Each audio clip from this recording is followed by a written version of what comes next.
ده دوني ديب، ممثل ومخرج ومنتج ورجل اعمال امريكي، مطلق ووحداني ومن الوحده بيعاني ومن الفقر كمان. ثروته 200 مليون دولار بس. في سنه 2009 واثناء ما كان استاذ جوني بيشارك في فيلم ذا رام دايري، واثناء ما كان بيمثل، واثناء ما كان في اللوكيشن، شاف قدامه الفنانه النجمه الممثله المشهوره والكبه المسعوره امبر هيرد. فاول ما شافها كده ابتسم وانشكح، قال الله خازوق، هذا هو ذوقي. وبعد ما سيدوني قابلها في الفيلم وبسها بوسه في سياق الدراما، حب يديها بوسه تاني ولكن في سياق الاقامه عنده في البيت. وبدات قصه حب عظيمه جدا، اعظم من قصه حب احمد حسن وزينب، واللي كان فيها مشكلتين. المشكله الاولى ان انا ما كنتش موافق على العلاقه دي. المشكله الثانيه ان جوني كان وقتها مرتبط وراح لامبر وقال لها انا عايز اعترف لك اعتراف اتمنى ما يكونش سبب في تدمير علاقتنا. امبر انا مرتبط بمطربه فرنسيه. فقالت له طب وال 200 مليون دولار؟ فقال لها مالهم؟ فقالت له مش هسيبهم في حالهم. تاني يوم امبر راحت لجوني وقالت له جوني انا عايز اعترف لك اعتراف اتمنى ما يكونش سبب في تدمير علاقتنا. جوني انا مرتبط انا كمان. فقال لها بجمهورك صح؟ فقالت له لا يا ريت والله كان عندي صحه اليوم كلهم، انا متجوزه واحده صاحبتي في السر. فقال لها فهم من كده ان انت سالب؟ فقالت له لا انا ما بحبش اتحط في قالب معين، انا اللي بيجي لي بدوس فيه وخلاص، بس خد بالك انا اللي بيجي لي بيدعي لي. سنه 2012 قرر الممثل والمخرج والمنتج ورجل الاعمال الامريكي دوني ديب انه يرتبط بيها رسمي. فقام مجهز بدلته وجزمته وقام واخد والدته عشان يقروا فتحته. ولما اهلها سالوه اتاخرت ليه طول السنين دي؟ قال لهم كنت بكون نفسي. وبتقول له امبر بس انت لازم تسيب صاحبتك عشان نرتبط، انا ما اقبلش يبقى ليا ضره واحده ست زيها زيي. فبيقول لها جوني وانت كمان لازم تسيبي مراتك عشان نرتبط، انا ما اقبلش يبقى ليا ضره واحده ست زيها زيي. وفي 2012 ارتبطوا رسمي، وفي 2014 اتخطبوا رسمي، وفي 2015 اتجوزوا رسمي، وفي 2016 اتطلقوا رسمي. ليه كده بس؟ زعلتوني. جوني وقبل ما يطلق البومه اللي كان متجوزها امه ماتت، فتقوم الوليه تقف جنبه وتسانده يعدي المحنه؟ لا، ترفع عليه قضيه طلاق بعدها ب3 ايام وتطلب تجرجره في المحاكم. حصل. ولما بيسالوها طب هو ده وقته مش نقف جنب الراجل ونصون العشره؟ فقالت لهم معلش دلوقتي العشره بقت بتجيب القشره. واتهمت جوني في المحكمه انه كان بيضربها وبيعنفها وبيهينها ويفرجها على نفسها وهي بتمثل، ودي حاجه صعبه قوي جدا. وطلبت ان جوني يدفع لها نفقه مع انهم ما خلفوش، وتاخد جزء من ثروته مع انها ملهاش حق فيها، وتبيعوا اللي وراه واللي قدامه. ولما القاضي بيقول لها طب ما هو وحش كده اتجوزتيه ليه؟ قالت له عشان كان بيضحكني. بتطلب امبر من المحكمه انها تاخد من جوني 7 مليون دولار مؤخر طلاق، مع انها هي اللي رافعه القضيه اساسا، وانها هتتبرع بيهم للجمعيات الخيريه اللي في سويسرا. وفعلا اتطلقوا وقلبت منه القرشين. لكن امبر تتهد وتسكت؟ لا، صرمها ينقح عليها وتشعل الموضوع تاني. حصل. فتقوم في لقاء سنه 2018 تعلن انها كانت بتتعرض لعنف اسري من جوزها، كان بيزعق لها ما تضربه. وبدا بقى ينتشر القيل والقال على جوني، وبقت الناس تهاجمه والصحافه تهاجمه والسوشيال ميديا تهاجمه واحمد سبايدر يهاجمه. وبسبب مقاله كتب في مجله ذا سان البريطانيه انه كان بيضرب مراته، تم استبعاده من بطوله فيلم فانتاستيك بيستس وجابوا مكانه مادس ماكيلسون. ايه يا جماعه ما تحسسونيش ان انا السبب. لكن جوني ديب يسكت؟ لا، يرفع عليها قضيه تشويه سمعه ويطلب منها تعويض 50 مليون دولار. حصل. لكن امبر تسكت برضه؟ لا، ترفع قضيه هي كمان وتطالب ب 100 مليون دولار كتعويض. برضه حصل. وبدات المحاكمه في ولايه فيرجينيا في امريكا.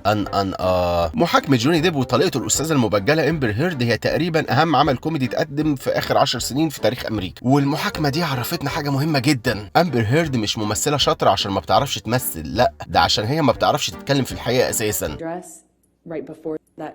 المحاكمة حصل فيها حاجات كتير لا تعد ولا تحصى ولا تنحكي، بس احنا هنحاول كده نقول لكم كام حاجة من اللي حصل عشان انا مغلول من الولاية دي. بيعرض جوني ديب وفريقه صور لامبر مع ايلون ماسك في بيته وفي كنبته وفي اسانسيره وهو بيحضنها، ونعم الزوجة. وبيقول حارس العقار بتاع البيت انه ايلون كان بيزورها بالليل من ورا جوني، ونعم الزوجة. ولما اتسالت امبر عن الحوار ده قالت انتوا فاهمين غلط، ايلون ماسك عنده شركة سبيس اكس اللي بتطلع اقمار صناعية للفضاء، فبالتالي لازم يدرس الصواريخ اللي في السوق، عشان كده كان جاي البيت يدرسني. بس واضح ان مش ايلون بس اللي راح، ده ايلون ماسك راح وجيمس فرانكو الممثل راح، ونعم الزوجه. وبمناسبه ايلون ماسك راعي الصواريخ في العالم، امبر لما طلبت الطلاق وطلبت الفلوس قالت انها هتاخد ال7 مليون دولار وهتتبرع بنصهم لاتحاد الحريات الامريكي والنص التاني لمستشفى الاطفال في لوس انجلس، عشان هي انسانه طيبه جدا ومحترمه جدا وبتحب تعمل الخير وترميه في عبها. واول ما قلبت الفلوس من الراجل راحت لايلون ماسك وقالت له ايلون معكش فكه 7 مليون دولار لحسن الراجل بتاع الجمعيه واقف بره وعايز احاسبه. وقامت مخليها يدفع للجمعيه 500,000 دولار من جيبه باسمها، وضربت على باقي الفلوس ولحد دلوقتي ما دفعتش ولا سنت. ونعم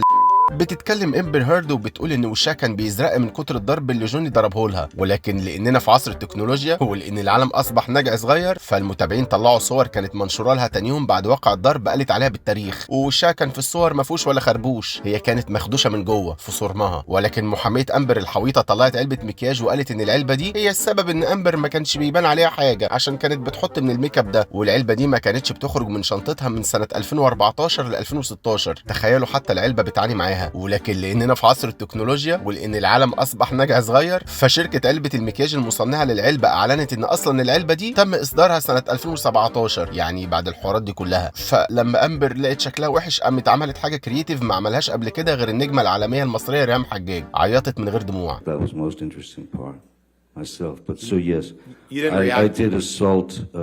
وهنا نحب نوضح حاجه مهمه جدا، ان امبر هيرد حقيقي ممثله متلونه لانها حربايه. بتيجي بقى فقره الطب النفسي وبيجيب كل واحد فيهم دكتوره نفسيه عشان تشخص حاله المضروبه في قلبها، فبيجيب فريق جوني البنت دي انا مصدقك على فكره من غير ما تقولي اي حاجه عشان انا حبيتك، وبيجيب فريق امبر الست دي انا مصدقك على فكره من غير ما تقولي اي حاجه عشان انا خايف منك، وده عشان امبر بتقول ان عندها اضطراب ما بعد الصدمه. ما ده طبيعي لما المقشفه تقفش 7 مليون دولار مره واحده لازم تتصدم. ولما بتيجي الدكتوره بتاعت امبر تتكلم بتكتشف المحكمه ان الدكتوره نفسها هي اللي مريضه تقريبا، اللي هو هي مش عارفه بتقول ايه. جايبين دكتوره طب نفسي خارجه مستشفى الامراض العقليه كانت محجوزه هناك، فلما المحكمه سالتها ايه دليلك على كلامك فالدكتوره قالت لها دليلي ان جوني ديب راجل وان الرجاله يا اختي عمرهم ما يكونوا ضحايا. هي قالت كده بجد على فكره مش افيه. جايبين دكتوره نفسيه خارجه جروب اخرجي عن صمتك واتكلمي. وبرده من ضمن المواقف الظريفه الطريفه اللطيفه الخفيفه ان جوني ديب ما كانش متجوز امبر لوحدها، هو كان متجوزها هي واصحابها. انت صاحبه امبر الحربايه طب خدي لك شقه من بتوعي عيشي فيها، انت اخت امبر الحربايه طب خدي لك شقه انت وخطيبك عيشوا فيها، انت بنت خالة بنت عم امبر الحربايه طب خدي لك شقه انت وعيلتك كلها تعيشوا فيها، انت امبر الحربايه ذات نفسها خدك ربنا. بيقوم دوني ديب وبيقول للمحكمه ان في يوم من الايام وجوني وهو مروح بيته زي اي راجل لقى حمام على ملايه السرير بتاعه، مش حمام اللي هو WC، حمام اللي هو فضلات يعني لا مؤاخذه. فلما سالها ايه القرف ده قالت له ده الكلب بتاعك ذروه الدنيا، بعد اذنك ما تطلبلوش اكل من البرنس تاني. ولكنها اعترفت لكيفن مارفي مدير العقارات بتاع جوني انها عملت حمام على السرير فعلا كنوع من الهزار. فقال لها ده كلام يا امبر برضه، فقالت له بهزر معاه عادي. فقال لها كده برضه يا امبر وهو ده هزار برضه؟ فقالت له عادي يعني كنت بهزر معاه والهزار جه كده وعملتها صدقني ما كانش بايدي. قال لها امال بايه؟ قالت له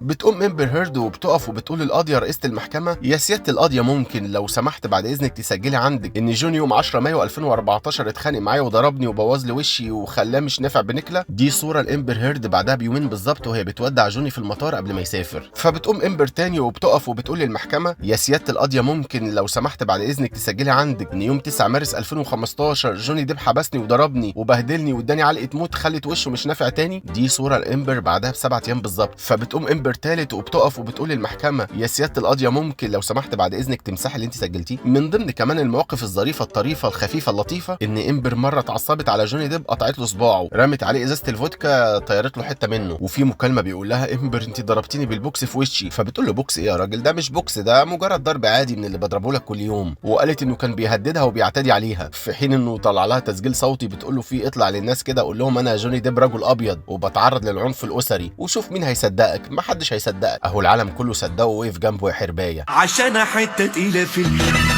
بيلقبوني باسم الاسد. فين يا بنت ال7 مليون دولار اللي عليكي؟ بس كل ده مش اسوأ حاجه. اسوأ حاجه ان جوش درو جار جوني قال ان الحربايه قالت له ان هي وايلون ماسك وكارا صاحبتها الممثله دخلوا مع بعض في علاقه ثلاثيه في بيت جوني اللي ما كانش موجود وقتها. يا نهار ازرق. ولما القاضيه بتسالها ايه يا امبر انت فعلا عملتي كده؟ فقالت لها والله الدنيا كانت ضلمه مش فاكره، بس انا فاكره ان الاثنين اللي جولي كانوا خارجين بيدعوا لي. يا الله ده مش صوتي ده صوت ابليس اللي بيستنجد بربنا. وما زالت المحاكمه مستمره ومن المتوقع انها تنتهي اخر شهر مايو، ويا رب انصر المظلوم وبهدل الظالم. وما تنسوش تعملوا فولو عشان تتابعوا الفيديوهات القديمه والجديده. ونحب نوجه شكر خاص لاستاذه ريهام شعبان عشان ساعدتنا جدا في تجميع الداتا دي، وشكر خاص لاستاذه رحاب هاني عشان عامله تغطيه كامله وفوريه على الفيسبوك بتاعها، فانا دخلت اراجع السكريبت في الاخر من عندها. وشكر للاستاذ يوسف حامد عشان هو اللي منتج الفيديو ده. سلام.